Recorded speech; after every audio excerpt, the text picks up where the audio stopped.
Ya. Dok, flu tulang ini disebabkan oleh virus chikungunya yang ditularkan oleh nyamuk. Ini fakta atau mitos, Dok? Fakta. Ya, jadi memang betul sekali ya bahwa sebetulnya flu tulang itu adalah istilah di awam, Dok ya. Istilah di awam ya, flu tulang ya. Jadi flu tulang itu sebenarnya adalah virus chikungunya. Nah, tentunya pemirsa di sini harus tahu ya, bahkan mungkin pingin tahu ya kenapa kok jadi flu tulang ya. Bisa flu tulang. Nah, itu. Karena gini, untuk virus chikungunya ini sendiri ya, dia itu memang penyebabnya itu sama dengan virus penyakit demam berdarah. Ya, jadi nyamuknya ya, nyamuk si pembawa virusnya itu sama. Jadi nyamuk Aedes aegypti atau Aedes albopicus ya. Dari orang digigit nih, satu orang menggigit, nyamuk itu menggigit ke yang lain. Jadi nyamuknya sama. Hanya memang gejalanya itu berbeda. Nah, ada dua gejala yang berbeda ya. Gejala berbedanya adalah bahwa pada chikungunya ini rasa nyeri di otot dan di tulang ini nyerinya luar biasa.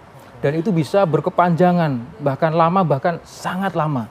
Dan itu sangat dirasakan seakan-akan seperti ya orang mau lumpuh seperti itu. Ya, sakit sekali gitu. Dan satu lagi bahwa untuk virus chikungunya ini dari bahasanya ya, bahasa Swahili ya.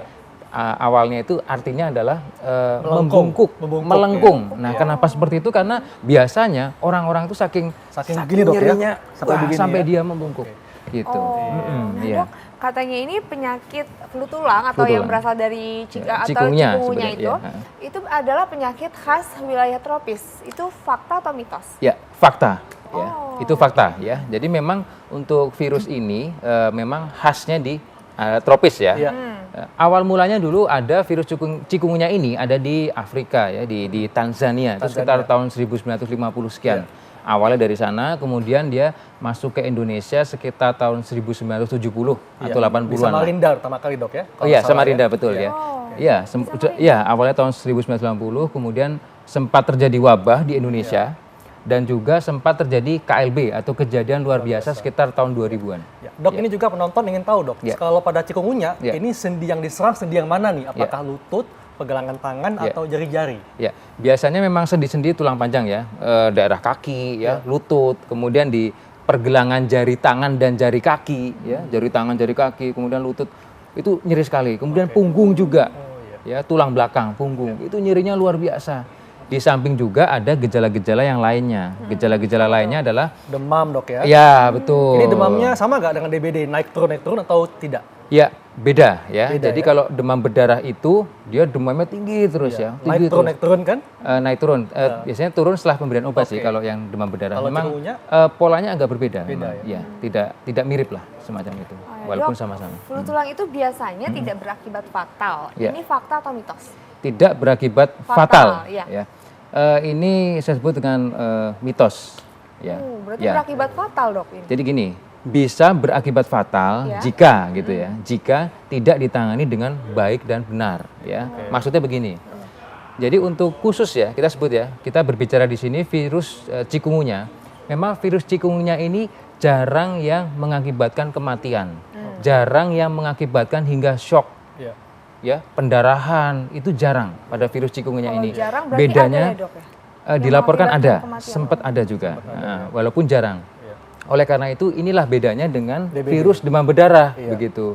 Tapi pemirsa di sini juga tidak boleh mengecil artikan ya, dalam arti kata jika kita tidak serius, penanganannya tidak tepat atau bahkan terlambat juga bisa berakibat fatal, ya, bisa. Oleh karena itu harus serius ketika kita ada masalah, ada demam, mual, muntah, kemudian dia pusing dan lain sebagainya, gejala virus harus dikomunikasikan, dikontrolkan ke dokter barangkali. Tapi katanya Dok, penyembuhan flu tulang itu cukup dengan banyak istirahat saja dan banyak minum. Itu fakta atau mitos? Itu mitos.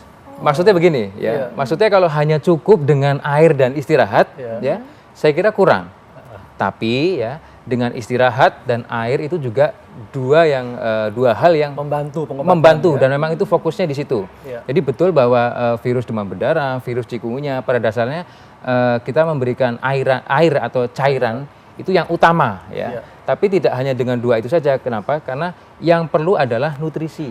nutrisi itu. Ya, nutrisi itu penting ya, karena bagaimanapun juga judulnya virus, kita perlu makanan yang berprotein tinggi, makanan yang bergizi untuk meningkatkan kekebalan atau daya imunitas, daya tahan tubuh, sehingga penyembuhannya lebih baik. Karena namanya virus harus dilawan dengan tubuh kita sendiri. Betul banget, Dok. Iya, Dok. Ini juga jika terkena flu tulang, rasa nyeri sendi dan tulang bisa dirasakan sampai berbulan-bulan. Nah, ini fakta atau mitos, Dok? Fakta. Iya, ini betul sekali. Jadi memang kok bisa sampai berbulan-bulan? Iya, jadi itu memang karakter dari virus Tapi cikungunya demamnya ini udah berhenti, sendiri. Dok, ya? Iya, jadi gini, ceritanya tuh dia ada masa inkubasi. Masa inkubasi maksudnya tuh semenjak dia tergigit sampai dia menimbulkan gejala tuh sekitar 2 sampai 4 hari ya, sekitar 2 sampai 4 hari. Kemudian masa penyakitnya atau timbul gejalanya itu sekitar 3 sampai 10 hari. Nah, setelah itu nyerinya itu bisa berlarut-larut, bisa sampai berminggu, berhari-hari, berminggu, bahkan bisa lebih dari itu, berminggu-minggu. Sakit sekali. Nah, Menyiksa itu banget ya. Oh, sangat. Makanya tetap butuh pengobatan yang Betul serius sekali. juga, Dok, ya? Yang serius yang tepat ya. dari dokter dan tenaga medis. Dokter, ada nggak Dok tipsnya nih, Dok, supaya terhindar dari flu tulang ataupun bagi yang sudah mungkin terkena flu tulang ini bisa mempercepatlah proses penyembuhannya? Oke. Untuk pemirsa ya, tips dari saya buat yang belum terkena nih ya, buat yang belum terkena usahakan untuk lingkungan di sekitar kita dulu ya. Lingkungan ya, tempat-tempat yang bisa menjadi tempat si nyamuk itu tumbuh ya. Kita harus membuang ya barang-barang yang tidak terpakai, kemudian menguras bak mandi, kemudian pot ataupun selokan dan sebagainya, dan menutup. Betul. Ya, dan tidak salah juga kita juga bisa menaburkan semacam abate ya, gitu, menaburkan. Jadi dan tadi ya menutup, menguras, membuang dan menaburkan. Pakai penangkal nyamuk, Dok, ya? Ya, itu bagi nyamuk dan betul sekali, itu bagi yang belum terkena. Bagi yang sudah terkena tentunya harus menjaga daya tahan tubuh kita. Setuju. Makan, minum, istirahat, cairan cukup. Oke, baik, Dok, terima kasih. Banyak ya. Jadinya oke, nggak terasa 1 jam. Udah semua ini dan saatnya kita pamit. Ya, jangan lupa untuk terus saksikan Ayo Hidup Sehat setiap Senin sampai Jumat jam 1 sampai jam 2 siang waktu Indonesia bagian Barat hanya di TV One. Dan Anda bisa baca resumenya di laman fifa.co.id. Saya Dr. Hekal. Saya Intan Somadina. Indonesia, Ayo Hidup Sehat.